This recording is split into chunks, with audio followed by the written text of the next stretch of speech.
सासूबाई झालं का वडापाव? अगं तुला काल साबुदाणा वडे काय खाऊ घातले तर तू वास पाव वडे मागायला लागली.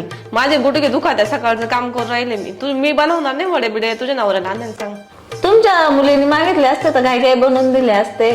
मी मागितले तर नाही म्हणते खुशाल. तुम्हाला नाही तरी माझा डबाच उठलेला आहे. काय डबा बिबा नाही बाई, मी तिच्यासाठी नसतं केलं आणि तुझ्यासाठी नाही करणार. तुम्ही तुमच्या नवऱ्याला आणायला सांगा तर माझा जीव चालला. भेदभाव करत्या, सरळ भेदभाव करत्या तुम्ही. अगं तुला पावडेच खायचे ना, मग नवऱ्याला सांग ना आणायला. तुझी इच्छा पूर्ण होईल आणि खाऊ न होईल. पण तुम्ही बनवून दिले असते तर काय झालं असतं का? तुमच्या पोरीला घाई घाई तुमचे मग लय पाय पाळा त्या घाई घाई मी तिच्यासाठी नसतं केलं आणि तुझ्यासाठी नाही करणार. धडधडीत खोटं बोला. त्या मागच्याच महिन्यात ताई आल्या तर घाई घाई सगळं बनवून खाऊ घालत तर त्या माझ्यासाठीच तुम्हाला हे होतं. तुम्हाला नाही तर माझा डबाच उठलेला आहे. बाई तुला जे समजायचं ते समज, पण मी काय पावडे बनवणार नाही. तू नवऱ्याला आणायला सांग आणि मला आणायला सांग बाई एखादा अर्धा.